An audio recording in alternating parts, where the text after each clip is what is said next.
அரபு தேச பூக்கள் பறித்து அடுக்கி செய்த பெண்ணிவள், துருக்கி தேச கனியில் செய்த உதடுகள்.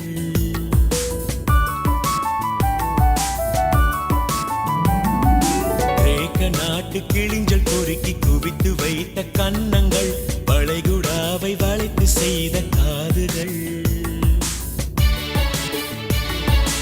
அரபு தேச பூக்கள் பறித்து அடுக்கி செய்த பெண்ணிவள், துருக்கி தேச கனியில் செய்த உதடுகள். கிரேக்க நாட்டு கிளிஞ்சல் பொறுக்கி குவித்து வைத்த கன்னங்கள், வளைகுடாவை வளைத்து செய்த காதுகள். உள்நாட்டில் இவள் போன்ற அழகி உண்டென்றால் தருவோம் பல கோடி.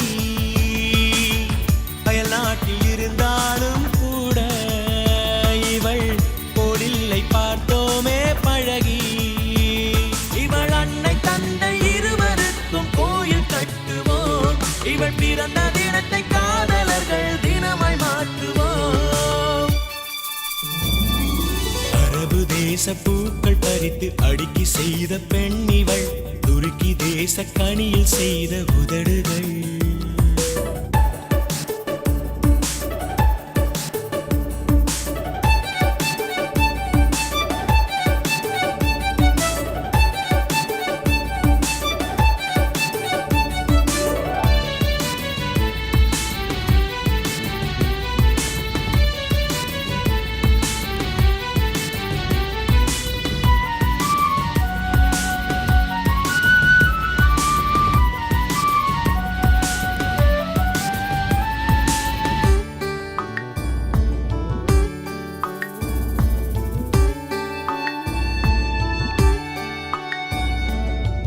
கண்ணசைவில் உண்டாகும் மின்சாரம் எடுத்தாலே இவ்வுலகில் மின்வெட்டே இருக்காதடா. புன்னகையில் பூத்து குலுங்கும் பூக்கள் யாவும் பறித்தாலே இவ்வுலகில் பூவிலைதான் எகிராதடா. இவள் பேசும் வார்த்தை எல்லாம் மிக இனிப்பானது, அதை கேட்டு எறும்பும் கூட அடப்பசியானது.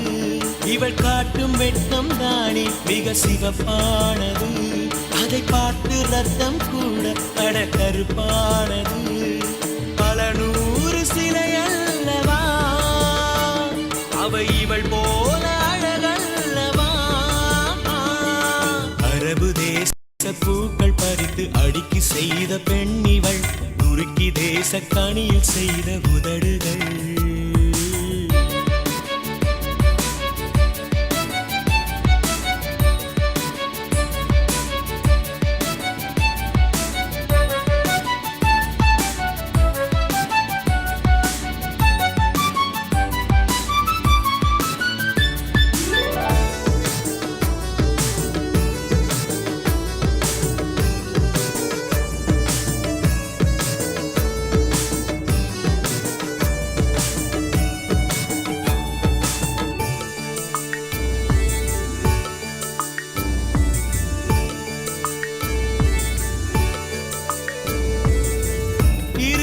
சாலையிலே ஒரு வழியில் இவள் போனாள், எதிர் வழி வாகனங்கள் விபத்தாகுமே. கடற்கரை ஓரத்திலே காற்றாட இவள் நின்றாள், நடுக்கடல் மீன்கள் எல்லாம் கரையேறுமே. ஒரு ரோஜா பூவை அட இவள் வாங்கினாள், பிற ரோஜா பூக்கள் தன்முகம் பாடுமே. இவள் அமர்ந்து போன அந்த மென் பூங்காவிலே பிறர் அமர்ந்து கொள்ளும் போது முள்ளாகுமே. எனக்காக உருவானவள், என் உயிரோடு கருவானவள். அரபு தேச பூக்கள் பறித்து அடுக்கி செய்த பெண்ணிவள், துருக்கி தேச கனியில் செய்த உதடுகள்.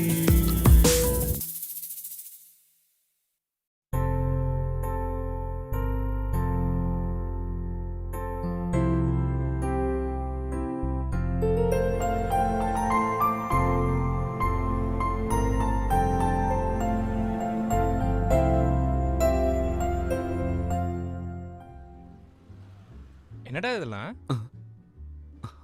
அது சாரிடா மச்சான், நீ உட்கார்றா. என்னடா எங்களுக்கெல்லாம் தெரியாம இந்த பொண்ணு கூட வந்து உட்காந்துட்டு இருக்க? யாரா அந்த பொண்ணு? சாரிடா, நான் இவளை லவ் பண்றேன். இவ பெரிய பணக்கார வீட்டு பொண்ணு. இங்க லவ் மேட்ரு ஏற்கனவே அவங்க வீட்டுக்கு தெரிஞ்சு போய் ஏகப்பட்ட பிரச்சனைடா. இவ என்னை மீட் பண்றது தெரிஞ்சா இன்னும் பெரிய பிரச்சனை ஆயிடும்டா. அதான் யாருக்கும் தெரியாம இப்படி மீட் பண்றோம். போடா லூசு, காதலிச்ச பிறகு எதுக்குடா பயப்படுற? எல்லாத்தையும் தாண்டி வரதாண்டா காதல். உனக்கு எந்த பிரச்சனை இருந்தாலும் சொல்லு, நான் அங்கே பார்த்துக்குறோம். இவன் யாரையும் இன்ட்ரடியூஸ் பண்ணி வைக்க மாட்டான். By the by, I'm Siva. இந்த வானரங்கள்லாம் என்னோட சாரி எங்களோட ஃப்ரெண்ட்ஸ். ஐம் சந்துரு. வணக்கம். நீ கையெடுத்து கும்புறதே தொல்லை பண்ணாதீங்கன்னா போங்கடான்னு சொல்ற மாதிரி இருக்கு. அப்படியே தோணுது மச்சான், எனக்கு அப்படி தோணலையாடா? கிளம்பலாம்டா. ஐ அம் ரெடி.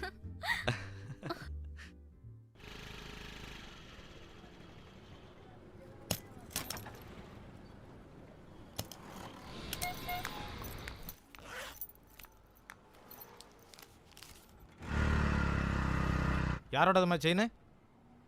என்னோட செயின். ரசீதில் ஆம்பளை பேர் போட்டிருக்கு. அவர் வந்தால் தான் கொடுப்போம்.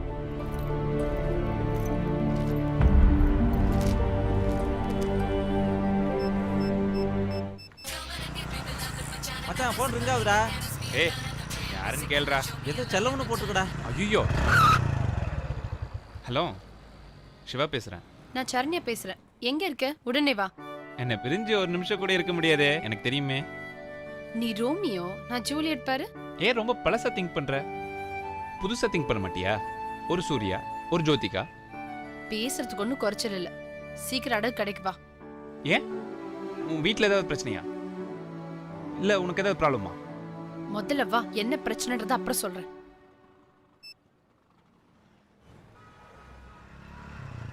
ஆஹா மாட்டணும்டா.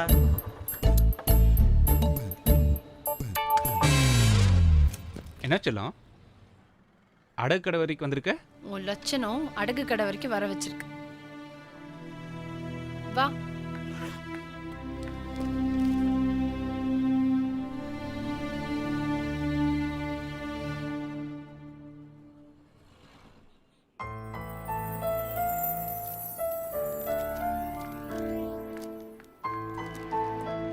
ஏ சரண்யா, ஷைன் எடுத்துட்டு எங்கே போற? கொடுத்த கிஃப்டை திருப்பி எடுத்துட்டு போகக்கூடாது, ரொம்ப பாவம் தெரியும்ல. உன்ன மாதிரி ஒரு ஆளை என் வாழ்க்கையில சந்திச்சதே பாவம்.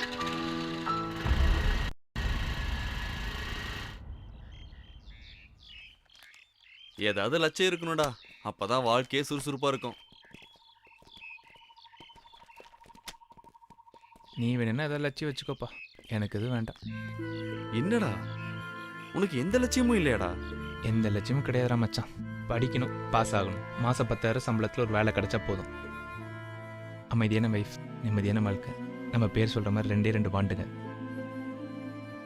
ரிட்டையர்மெண்ட் வாங்கின பிறகு வர காசை வச்சு சின்னதாக ஒரு வீடு, சாஞ்சுக்கிறதுக்கு ஒரு ஈஸி சேர், அவ்வளோதான்.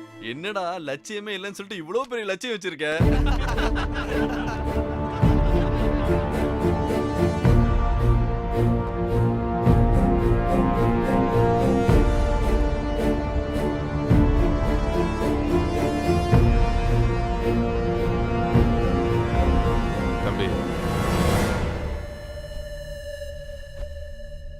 உன்னை வெட்டினது யாருன்னு பயப்படாம என்கிட்ட சொல்லு. கண்டிப்பா நாங்க நடவடிக்கை எடுப்போம். தைரியமா சொல்லு. ஆள் மாற்றி வெட்டிட்டாங்க சார். எனக்கு யாரும் எதிரி கிடையாது.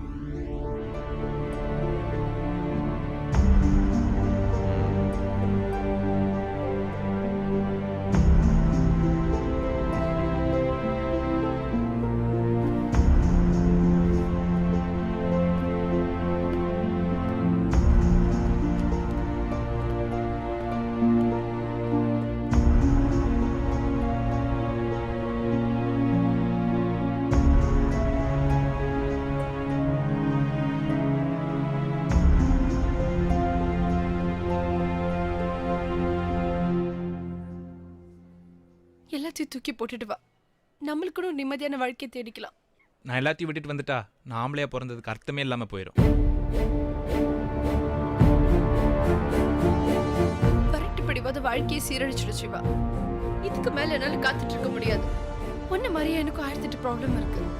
உன்னை நான் காத்துட்டு இருக்க சொல்லலை. நீ பழகின பேர் இந்த சிவா வேற, இப்போ நீ பார்க்குற சிவா வேற. இதுதான் உன் முடிவா? உன் முடிவை நீ மாத்திக்கவே மாட்டியா? இப்படி கோபப்பட்டு தான் உன் வாழ்க்கையே வீணா போச்சு. எந்த லட்சியமும் இல்லாமல் தான் நான் சுற்றிட்டு இருந்தேன். இப்போ எனக்குன்னு சில கடமைகள்லாம் இருக்கு. நீ என்னை நினச்சிட்டுன்னு சொல்ல மாட்டேன், மறந்துடணும்னு சொல்ல மாட்டேன். உன் வாழ்க்கையை முடிவு பண்ண உனக்கு உரிமை இருக்கு.